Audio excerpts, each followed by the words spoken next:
Futó Edinával beszélgetünk Londonban a Holiday Inn Hotelben, ahol a magyar nyelvű agykontroll tanfolyam 4. napján járunk, és először is arról szeretnélek kérdezni, hogy mikor és hol végezted el az legelső agykontroll tanfolyamodat. Hát én az első agykontroll tanfolyamomat itt végeztem Londonban 2013-ban. Azt hiszem, hogy a legelső agykontroll tanfolyamot végeztem el, amit itt Londonban tartottak, akkor még nem ebben a hotelben voltunk. És hát elmondhatom magamról, hogy élő példája vagyok a rettenetesen sikeres programozásnak, akár pozitív, akár negatív szempontból nézzük, mert én nagyon sikeresen tudok programozni mindkét szempontból. Meghallgathatjuk a leglényegesebb, illetve a legérdekesebb történetedet?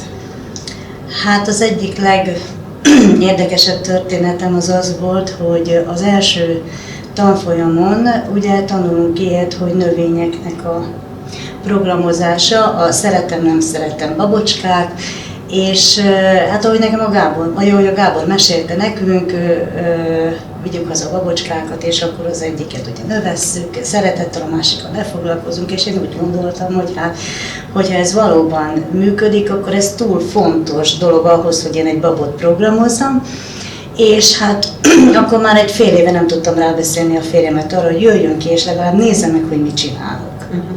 És elkezdtem programozni a férjemet minden nap, üzeneteket küldözgettem neki, és... Mert hogy ő akkor még otthon élt Magyarországon, én már itt voltam kint, akkor már több mint egy fél éve kint voltam, és hát nagyon szerettem volna, hogyha ő is kijön, de hát ő nem egy bátor ember, ebből a szempontból még nem ült repülőn, nem akart repülőre ülni, mindentől félt, ugye hát idegenbe kimenni, és hát elkezdtem programozni, tehát ez nagyon klassz lesz neked, nagyon jó lesz neked, gyereki, ez egy hatalmas élmény, és a repülés is egy csodálatos dolog. És elmondod azt nekünk, hogy konkrétan hogyan programoztál? Lementem a szintemre, és hát van ez a bizonyos tükör technika, ugye az elmetükre technika, ugye, és hát elképzeltem, ugye a sötét színű, nekem fekete tükröm volt, elnézést. Elképzeltem, hogy egyedül vagyok, szomorú vagyok, ő otthon van, nem igazán tudunk létezni egymás nélkül, ezt gyorsan összetöltem, nagy porszívóba bele kihajítottam, és akkor a gyönyörű aranykeretes tükrömbe elképzeltem azt, hogy megveszem a jegyet, hazamegyek érte, együtt felülünk a repülőre, kijövünk Londonba, és gyönyörű 5 napot eltöltünk itt a környéken. Illetve akkor már programoztam azt is, hogy azon a helyen, ahol majd közösen együtt fogunk élni, azt még nem tudtam, hogy hol lesz. De gyönyörű szép erdő közepén, és virágok, meg madarak, meg állatok, meg minden. És akkor az egyik este felhívtam telefonon, és csak annyit mondott a telefonban, hogy mikorra veszed a jegyet.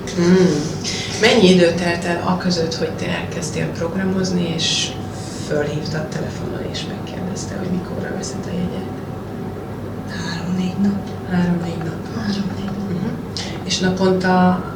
3-szor programoztam. Reggel, délben, este. Reggel, meg este hosszút programoztam, délben kicsit. Hát akkor ugye a munkahelyemen az ebédszünetben tudtam programozni. Az mit jelent nálad, hogy hosszú, hány perces körülbelül? Hát mérni nem mértem az időt, de egy jó 10-15 perces programozás volt, így van. A munkahelyemen az csak annyi éppen, hogy 3 új technikával lementem a szintemre gyorsan, és akkor ott már az aranykeretes tükrömbe programoztam. Kijött, és azóta is itt vagyunk kint, és egy helyen is dolgozunk. Remek. Köszönjük szépen, hogy megosztottad velünk a történetedet. Nagyon szívesen. Egyre jobban és jobban.